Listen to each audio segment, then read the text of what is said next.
Hi, today I will show you a horror film from 2009 titled Jennifer's Body. Spoilers ahead, watch out and take care. The movie begins inside a prison where inmate Anita "Needy" Lesnicki receives tons of letters and gifts from people concerned about her sanity. Among all this stuff, there's a picture of a boy, Chip Dove, that she keeps near her bed. During lunch, she attacks a doctor that wants to improve her diet, so Needy is taken to solitary confinement where she starts telling us her story through flashbacks. It's 2 months ago. Needy lives in Devil's Kettle, Minnesota. The name comes from a local waterfall that goes into a hole but doesn't come out. Researchers have thrown many things in there, like balls, but nothing has ever resurfaced. The boy from the picture, Chip, is Needy's boyfriend. She's also got a best friend, Jennifer Check, who is a cheerleader and considered a babe. People can't believe she is friends with a dork like Needy, but they've known each other since childhood. Some students even tease Needy, saying she's gay for Jennifer. One day, Jennifer asks Needy to come with her to a bar to attend a concert by indie rock band Low Shoulder,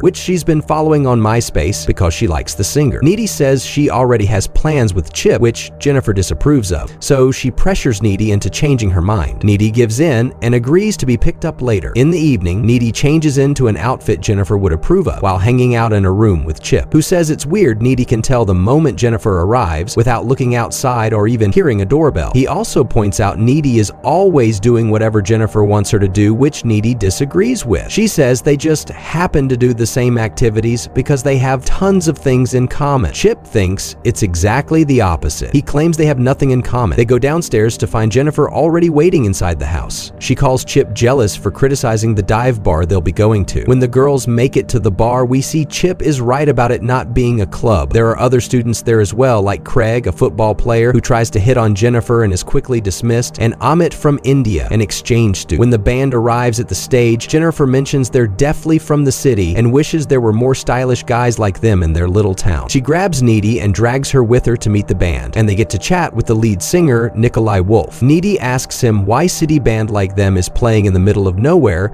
and Nikolai says it's because it's important to connect with fans, even in horrible places. Needy doesn't like that answer, but Jennifer doesn't care. She offers to buy him a drink, which he accepts. While Jennifer goes to make the order, Needy entertains herself by playing with the pinball machine, and ends up overhearing Nikolai talk to his band members. He's telling his bassist that Jennifer is what they need because she is obviously a virgin. Needy interrupts them to defend her best friend's honor and calls him a creep. Then she goes back to Jennifer to tell her about this conversation, but she only finds offense in the fact they thought she was a virgin, which isn't true. The concert starts shortly afterward, during which Jennifer holds Needy's hand. Needy's attention isn't on the music though. She notices a spontaneous fire starting in a corner of the bar and quickly spreading. Soon the flames are engulfing the entire place, and while people run away or die crushed, Needy grabs a shocked Jennifer and takes her to the doorway where they escape through the window. Nikolai finds them outside, not looking too bothered by the tragedy, and he gives Jennifer his drink before inviting her to join the band in his van. Jennifer accepts despite Needy's protests. Needy goes back to her house and calls Chip to tell him what happened while crying in fear and worry. Suddenly, someone rings the doorbell, so Needy asks Chip to stay on the line while she goes to see who it is. It turns out there's nobody at the door, so Needy hangs up and returns inside, where she hears some noises. When she enters the kitchen, she's startled by Jennifer, who is covered in blood and has a glassy look in her eyes. She smiles with her teeth covered in blood as well before going to the fridge and taking a chicken that she starts eating like an animal. When Needy tries to stop her, she hollers at her with a monster-like sound. Then she vomits a trail of black, spiny fluid. Worried, Needy leaves the kitchen to find her phone and calls for help, but Jennifer instantly appears in front of her and pushes her against the wall as she touches her inappropriately. Jennifer is about to bite her neck, but suddenly changes her mind, so she pulls away and leaves the house. Needy spends the whole night cleaning the kitchen floor. The next morning, Needy is still in shock at school while remembering the promise she made to Jennifer when they were little kids. She would never tell on her. When Jennifer arrives at class, she acts as if nothing weird has happened and is very apathetic about the bar tragedy. Their teacher, Mr. Roblewski, gives a touching speech about the loss of their classmates, to which football captain Jonas Gazelle cries, but Jennifer only keeps commenting on it. After class, everyone in school is grieving and all extra activities have been suspended. Needy tries to tell Chip about Jennifer, but he thinks it's the grief talking and that she should see a shrink. Their chat is interrupted by Colin Gray,